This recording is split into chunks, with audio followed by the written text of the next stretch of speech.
A aula de hoje é sobre desnaturação enzimática. Eu sou Barrinho Bio e esse é o Interbio no quadro, a forma raiz de aprender biologia.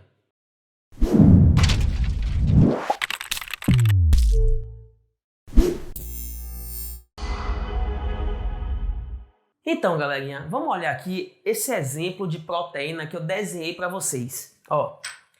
Imagina que essa proteína ela apresenta essa cadeia de aminoácidos. Então, cada bolinha dessa aqui representa um aminoácido da cadeia, valeu?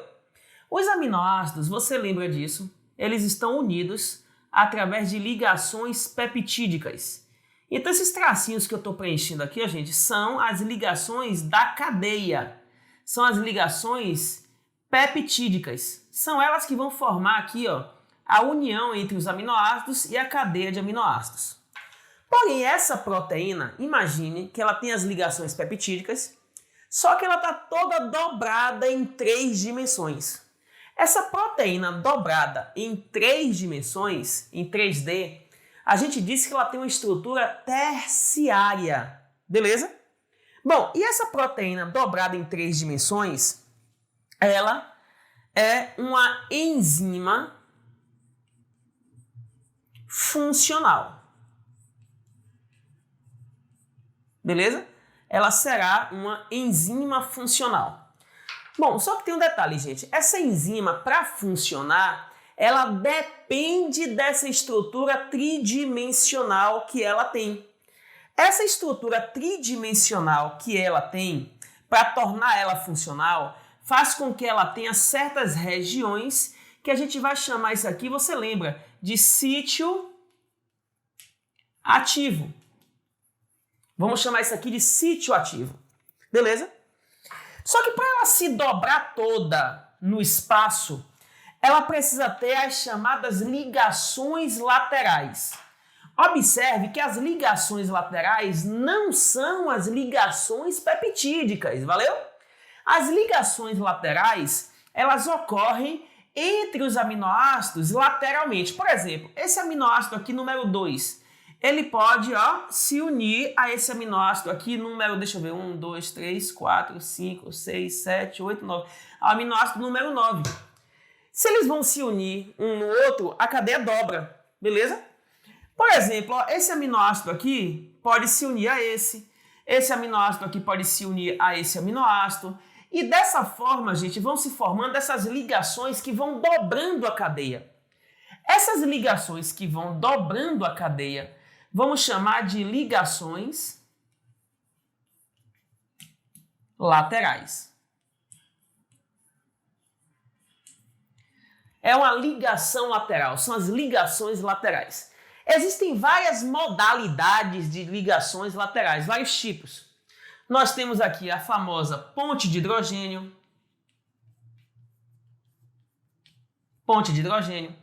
Nós temos as pontes, a ponte de sulfeto,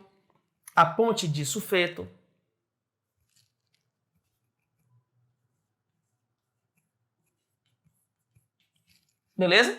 Então nós temos vários tipos. Nós temos interações apolares, ou seja, interações hidrofóbicas.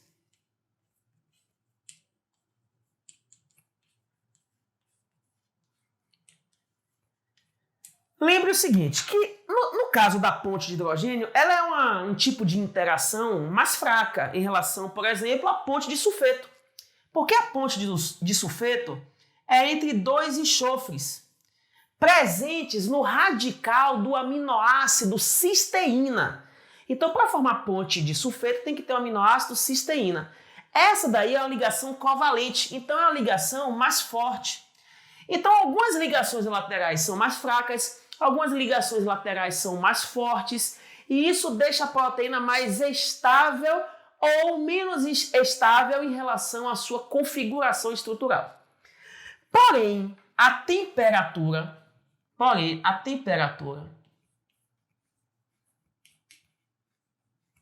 e o pH, o potencial hidrogênio iônico da célula, podem alterar essas ligações, podem levar à ruptura dessas ligações. Quando essas ligações laterais se rompem, a enzima que estava dobrada, ela deforma, ela fica desdobrada. E quando ela deforma, aí nós chamamos de desnaturação. Então, quais são os fatores que desnaturam uma proteína, que desnaturam uma enzima? São principalmente a temperatura e o pH da célula. Então, gente, ó, essa enzima aqui, ela perdeu o formato. Então, vou botar aqui, ó, é uma proteína deformada. Gente, cuidado com uma coisa muito importante. A desnaturação não quebra as ligações peptídicas. Ela quebra as ligações laterais. Então, primeira coisa aqui importante, ó. Primeira coisa, o primeiro passo aqui da desnaturação é a ruptura das ligações laterais e não das ligações peptídicas. Então, se na prova, no vestibular, disser que a desnaturação aconteceu quando a enzima foi digerida, tá falso. Porque a digestão é a ruptura das ligações peptídicas, é a hidrólise das ligações peptídicas. A desnaturação não é digestão, é a ruptura das ligações laterais. A proteína deformada, ó, deformada, faz com que essa enzima se torne uma enzima não funcional. Ela se tornou agora uma enzima não funcional. Ela não vai funcionar mais. Beleza? Então quer dizer que, primeiro, ocorreu a ruptura da ligação lateral. Segundo, número 2, ó, gente, ó, vai levar à perda da estrutura. Então a proteína deformada, ela ficou sem sua estrutura 3D. E por último, isso vai levar aqui, ó, número 3, vai levar à perda da função enzimática. Beleza? Então a ruptura das ligações leva à perda da estrutura, que leva à perda da função enzimática. Ela não funciona mais. Agora, gente, se liga nessa dica, ó, isso é muito importante. Por exemplo, cada enzima funciona num pH ótimo. Elas não funcionam sempre no mesmo pH, não. Por exemplo, a amilase salivar funciona no pH da boca, que é neutro. Já a pepsina funciona no pH do estômago, que é ácido. Já a tripsina funciona no pH do intestino delgado, que é um pH alcalino. Valeu? Se aquela enzima tem a sua estrutura e as suas ligações laterais para um determinado pH, então ela vai funcionar naquele pH. Se o pH alterar para mais ou para menos, isso pode romper as ligações e pode desnaturar a enzima. No caso da temperatura, nosso corpo é homeotérmico, a temperatura é constante. Lembra que os mamíferos e as aves são homeotérmicos, que na verdade são endotérmicos, porque a temperatura do corpo vem de dentro, vem do metabolismo. Nesses casos, como o corpo da gente não varia tanto a temperatura, então a temperatura ótima das nossas enzimas tende a ser uma temperatura de 33... tende a ser uma temperatura de 36,5, uma temperatura de quase 37 graus Celsius. Valeu?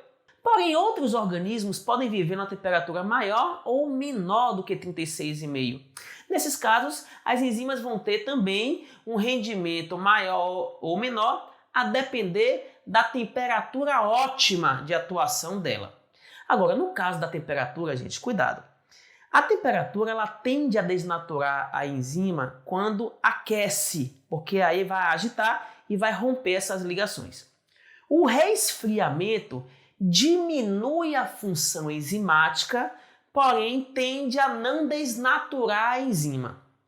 A desnaturação por redução de temperatura, ela tende a acontecer no congelamento, com a formação dos cristais de água, dos cristais de gelo. E esses cristais podem alterar a conformação de moléculas, no caso de proteínas. É possível acontecer isso. Agora, ó, se liga nessa dica do Enem. No Enem ele pode perguntar por que a febre alta pode matar uma pessoa. A febre alta, galera, mata uma pessoa porque vai desnaturar as enzimas das nossas células. E isso vai desacelerar o metabolismo.